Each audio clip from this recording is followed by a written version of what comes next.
Hi friends, Kirar ക്യാൻവാസിന്റെ പുതിയൊരു വീഡിയോയിലേക്ക് എല്ലാവർക്കും സ്വാഗതം. കേരള അഗ്രികൾച്ചർ യൂണിവേഴ്സിറ്റിക്ക് കീഴിൽ പ്രവർത്തിക്കുന്ന റീജിയണൽ അഗ്രികൾച്ചർ റിസർച്ച് സ്റ്റേഷൻ വിവിധ തസ്തികകളിലേക്ക് യോഗ്യരായ ഉദ്യോഗാർത്ഥികളിൽ നിന്നും അപേക്ഷകൾ ക്ഷണിച്ചുകൊണ്ട് നോട്ടിഫിക്കേഷൻ പുറപ്പെടുവിച്ചിരിക്കുന്നു. കൂടുതൽ വിവരങ്ങൾക്കായി വീഡിയോ സ്കിപ്പ് ചെയ്യാതെ അവസാനം വരെ കാണുക. ഇതുപോലെയുള്ള കൂടുതൽ ജോബ് ഇൻഫർമേഷൻ വീഡിയോസിനായി ചാനൽ സബ്സ്ക്രൈബ് ചെയ്യുവാനും അപ്ഡേറ്റുകൾ ഏറ്റവും ആദ്യം തന്നെ നിങ്ങളിലേക്ക് എത്താൻ ബെൽ ബട്ടൺ എനേബിൾ ചെയ്ത് കൊടുക്കുവാനും മറക്കാതിരിക്കുക.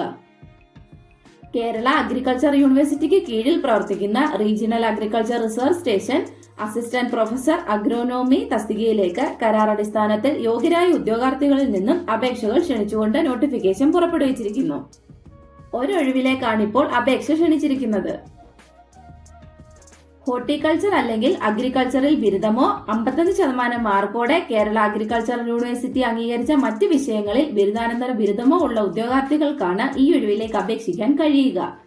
കൂടാതെ ഉദ്യോഗാർത്ഥികൾ നെറ്റ് എക്സാമിനേഷൻ പാസ്സായിരിക്കേണ്ടതാണ്.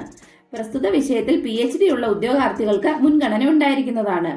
44,100 രൂപയാണ് പ്രതിമാസ ശമ്പളം. Associate director of research, regional agriculture research station, മേലെ പട്ടാമ്പി PO, പാലക്കാട് എന്ന അഡ്രസ്സിൽ 23 ഡിസംബർ 2023 മുൻപായി അപേക്ഷകൾ സമർപ്പിക്കേണ്ടതാണ്. നോട്ടിഫിക്കേഷനോടൊപ്പം നൽകിയിട്ടുള്ള പ്രസ്തുത ആപ്ലിക്കേഷൻ ഫോർമാറ്റ് പൂരിപ്പിച്ച് A4 സൈസ് പേപ്പറിൽ പ്രിന്റ് ചെയ്താണ് സമർപ്പിക്കേണ്ടത്.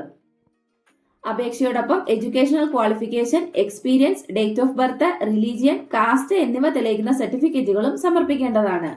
30 നവംബർ 2023 40 വയസ്സിൽ താഴെ പ്രായമുള്ള ഉദ്യോഗാർത്ഥികൾക്കാണ് ഈ ഒഴിവുകളിലേക്ക് അപേക്ഷിക്കാൻ കഴിയുക. തിരഞ്ഞെടുക്കപ്പെടുന്ന ഉദ്യോഗാർത്ഥികൾക്ക് കരാർ അടിസ്ഥാനത്തിൽ 1 വർഷത്തേക്കായിരിക്കും നിയമനം ലഭിക്കുക. ഈ ഒഴിവുകളെ പറ്റിയുള്ള എല്ലാ കമ്മ്യൂണിക്കേഷനുകളും ഇമെയിൽ വഴിയായിരിക്കും നടത്തപ്പെടുക. യോഗ്യരായ ഉദ്യോഗാർത്ഥികൾ നോട്ടിഫിക്കേഷൻ വായിച്ച് മനസ്സിലാക്കി അപേക്ഷകൾ സമർപ്പിക്കുവാൻ ശ്രദ്ധിക്കുക. മറ്റൊരു ജോബ് അപ്ഡേറ്റുമായി വീണ്ടും കാണാം.